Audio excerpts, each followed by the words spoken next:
Welcome back to another episode of Discipleship with Bori. Um, Today I'm gonna go back to the story and book of Jeremiah. Jeremiah chapter 8 is really where we left off at. I'm gonna combine chapter 8 and chapter 9. Um, Essentially, of what's been happening in these chapters so far is how this nation of Jerusalem have been so disobedient to God that he's about to send them into exile. He's given them countless chances to change their behavior, change their ways, and turn their face toward him, and they continuously refuse to do so. And before we even start to judge Jerusalem for not being obedient, I just want to preface it, and I feel like I've been saying this entire time that we've been reading Jeremiah together, that that's us. Like, that is literally us. We are Jerusalem. No matter how many times God tells us to do something, or how many times God has asked us to, give up this thing and surrender this area of our life, where we say no, and we find ourselves in a situation where God is preparing to remove some things in our life and preparing to take us into exile if we're not there already. Um, so, chapter 8 of Jeremiah, God is just continuously telling them about themselves and telling them this is what's going to happen. And chapter 8 is so, I guess, vivid in what it's talking about. The beginning of it's talking about from verses 1 to verse 3. It, the the Lord is basically telling Jeremiah that these bones that you guys have um, buried for the people that lived in this land will be raised up from their graves, and they will be scattered across the face of the nation and the land. And that is disrespect, and essentially, like, God is so fed up with them that he is going to basically allow them to be disrespected when their captors come to take them into exile. The captors are going to be ruthless in taking them into exile. I mean, they could just overpower them, and they can just come in and take them and put them into exile and make them their slaves. But not only are they going to do that, but they're going to dig up graves of people that they laid to rest and disrespect them. Like, it's just another layer of spit on their face. It's just another, like, this is just disrespect. This slap in the face, and essentially God is saying, "I'm going to allow this to happen to you because this is essentially what you've done to me. You've disrespected me. I've gave you this land. I've, told your fathers to be obedient to my word and to my will, and you guys have constantly said no. And so now, because you disrespected me, I'm gonna disrespect you." And that's what's going on in Jeremiah chapter 8. And then in Jeremiah chapter 9, Jeremiah is basically grieving. And I started off when we were talking about Jeremiah in chapter 1. I talked about how he was eventually going to go through this time of grief because he still cares for his people, right? This is the place that he's from. And he has to be the one to sort of be the spokesperson of God. And no one likes him because he has this responsibility that God gave him. And that's another thing. The responsibility God gives you to do and the thing that he calls you to do is going to ruffle some feathers spiritually, demons and principalities and the things that, the enemy, the devil, for lack of better words, they, they're not going to like what God has called you to do, because what God has called you to do is for the purpose of tearing down Satan's kingdom and the purpose of building up Christ's kingdom. So, of course, the spiritual forces that exist are not going to like what you're doing. So, they're going to try to prevent you from doing that thing that God has called you to do. That's why the weight and burden, and that's why the fight between you and God becomes so intense sometimes, because you think that it's just you and your spirit, or you in your flesh saying it's not something that sounds appealing to me, or it's not something that I really want to do. But the weight of it really rests in the fact that whatever it is that God has called you to do has power in the kingdom of Christ. And therefore, these demons can't just sit by and watch you save people's lives because of the word that God has given you, or heal people, or be the light of Christ in darkness. Enemy's not going to just sit back and watch you do all these things. So he's going to persecute you. And that's why God told Jeremiah in Jeremiah chapter 1 that they will oppose you, but I will be with you. And God is telling you the same thing in your life right now, that yes, you are going to be called into something that's greater than you. But even though I'm calling you, and even though I know that they're going to oppress you and persecute you along the way, I'm with you. And that's tough to me because I don't know, like when I was in high school and I was to go out with my friends, like I just felt like we were untouchable. Like when we went to the mall, whatever, not just that nobody could mess with us, but like we just had that swagger about us as a group together. Like I felt like nobody could beat us in basketball as a group. Nobody is flyer than us. You just had that kind of swag and confidence when you are with your friends. And that's the kind of confidence and swagger God wants us to have as we go through our life. But the swag and confidence isn't because we got friends around us, it's because he's with us. And he's like, I'm with you. That's my promise. That should really be enough. And it is. It's more than enough, actually, because if you think about all the promises that God has written in his Bible and spoken to us, it's like, how could we really have a fear of anything? It's very human nature to have that fear regardless, but that's why he just left it at that. I will be with you and I will deliver you.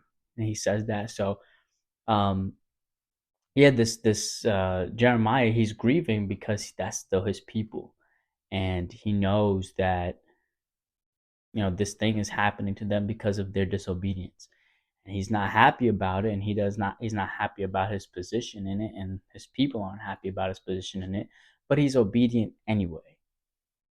He's obedient anyway, and as a result of his obedience, he has to experience some grief. And that is sometimes an unfortunate truth about following Christ. That even though you said yes, it doesn't mean that things are going to be perfect. It doesn't mean that you're not going to experience grief and feel the emotional effects of that yes. Because those emotional effects, God doesn't promise that they will never appear, that we will never feel them. Like it doesn't say that Jeremiah was sad. It said that Jeremiah grieved. He said in Jeremiah chapter 9, verse 1, "Oh, that my head were waters and my eyes a fountain of tears, that I might weep day and night." This is not like just some cut on his leg or something. He is calling his eyes a fountain of tears. And he's weeping day and night. And I think that what is so encouraging about his grief is, yes, we do experience that grief. So we understand that it's a human thing to grieve even though we're doing the will of God.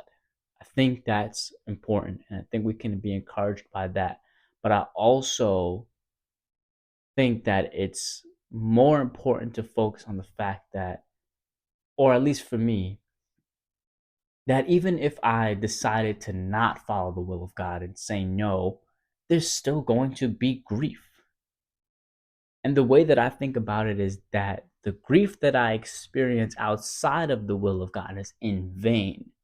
There's nothing that really comes from that. There's no hope in those tears. There's no hope in that sorrow. There's no hope in that pain. There's no joy in that pain as I'm sowing these tears, there's not necessarily a joy that is everlasting that's promised to me. There's no peace in those tears. I'm crying for no reason. I'm going through this pain for no reason. That's what it's like to grieve outside of the will of God.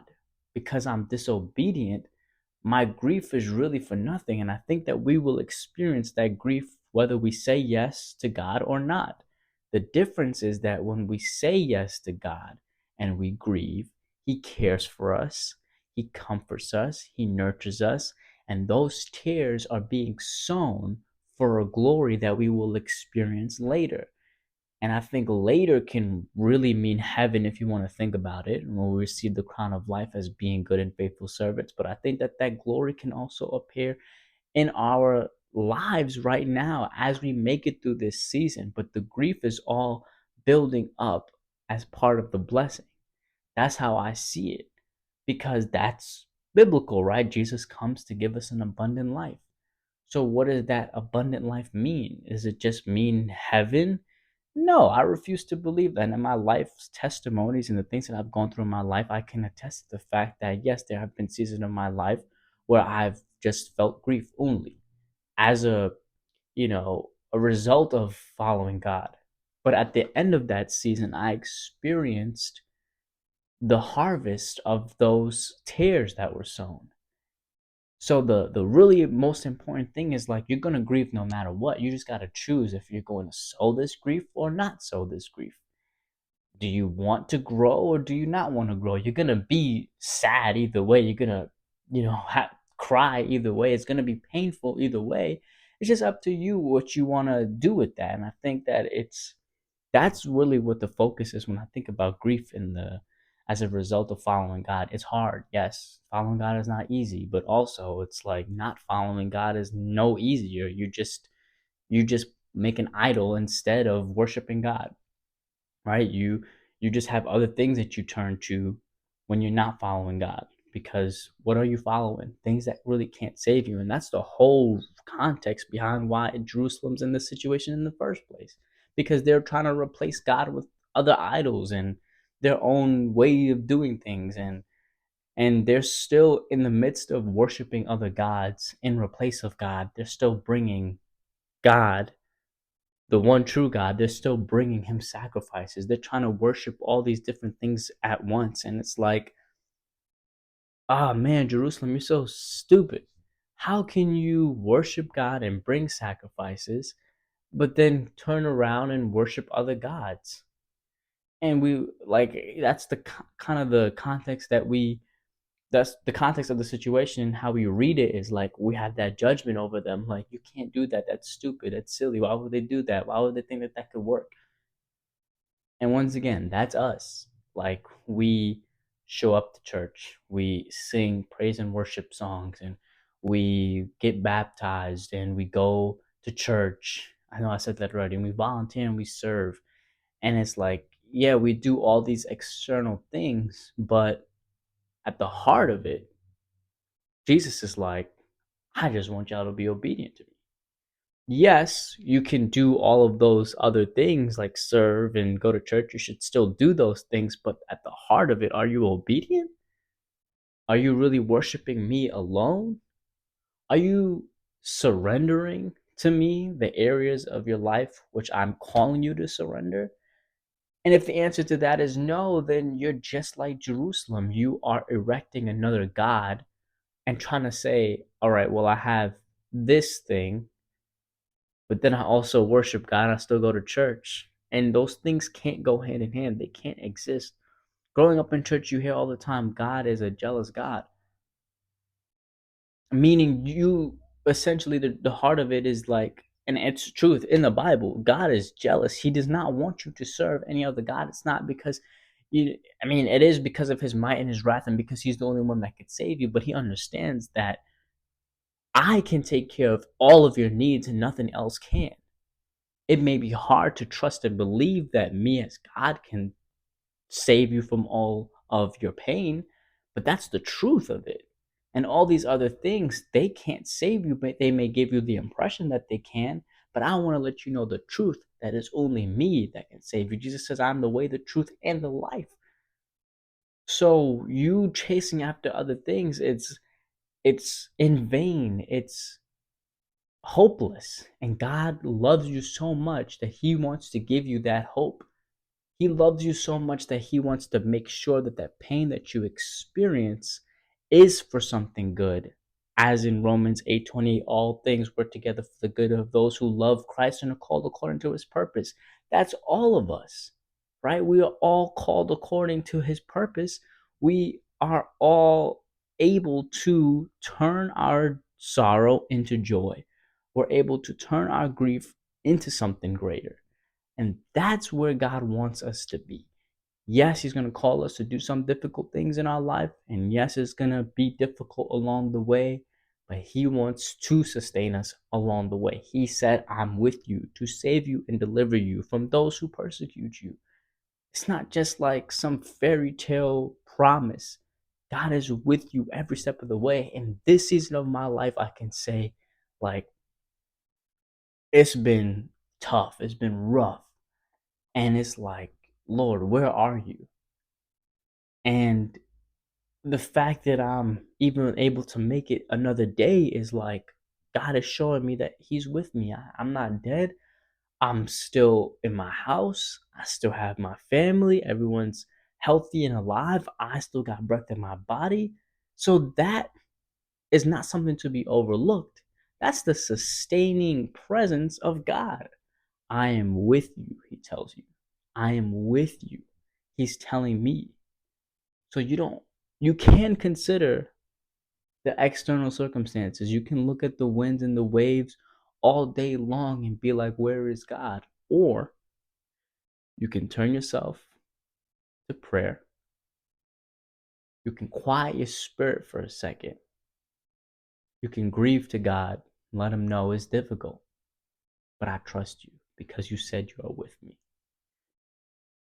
So while it may be difficult to always walk through the storm with your head high and full of confidence, even those times where it does get difficult, it doesn't mean that God is any less with you than when you do feel confident. And Jeremiah's grief is, I think, a good example of that because, yeah, he's grieving in chapter 9, and I think it spills over a little bit as well. Well, not in chapter 10 necessarily, but he definitely does grieve later on as well. And it's like, even though he's grieving in chapter 9, there's still a chapter 10 and a chapter 11 and chapter 12 and 13, 14, and so on. Because it's like he not understands that just because I grieve doesn't mean that it's over. Just because I'm sad about the situation doesn't mean that that's it. It's the end. It just means that this is what I got to go through. And I saw this post on TikTok and I thought that it was so profound. I'm like, wow. I don't even remember the person who posted it, but like it was a strong word. And it's like when you have to struggle with figuring out if the battles that you come against are, or is God telling you to stop, or is God testing you? And I think that's such a tough place to be because even in that question, I feel like the enemy uses that to be like, did God really say to do this? Don't you think that it would look a little bit better if God had really told you to do this thing? And so you start to have that conversation, but I think that conversation is totally natural. As you say yes to God, it's like, I can use all of the evidence of the pain in this season to be like, maybe this isn't God telling me to stop, but you got to stand firm in that. Like, you have to stand firm in what you know God told you to. And the evidence of the challenges and trials are just because God is developing your character and he's developing you into something that he wants you to be, something greater than you were, that he's pruning you. I spoke about one of my videos, I think about Jeremiah chapter 6, about how like God removing things from your life as a purpose to draw closer to him, and the pruning that he does to your character in a season where you are being pruned and being prepared for something greater is all painful. That is a painful process, a pruning process, especially for a plant. If you want to think about it, when you talk about pruning, you're talking about like being a gardener. And that is a painful process for the plant. You are literally cutting something from it. to make it stronger. Think about the gym. When you go to the gym and you lift weights, you are putting your body under a certain amount of stress to tear and rip muscle fibers so that it can be built up stronger. So, yes, while at the same time you can say, well, is this pain God telling me to stop? I think you really know the answer to that question. It's not God telling you to stop. I'm going to tell you the answer. It's not God telling you to stop. I think when God tells you to stop, He will send a car accident or something your way. That's one of my testimonies. But it's not God telling you to stop. It's God testing your character, testing your faith, and strengthening you for the thing that He has next in your life, which is greater than now, which is greater than your past. The best is yet to come. Believe that over your life. So thank you for tuning in. Hope this encouraged you and blessed you. I hope God is speaking to you, and I hope God is encouraging you to take the next step and to continue to believe in Him. I really, really hope so. And I really hope that as you hear God's voice, that you become more obedient.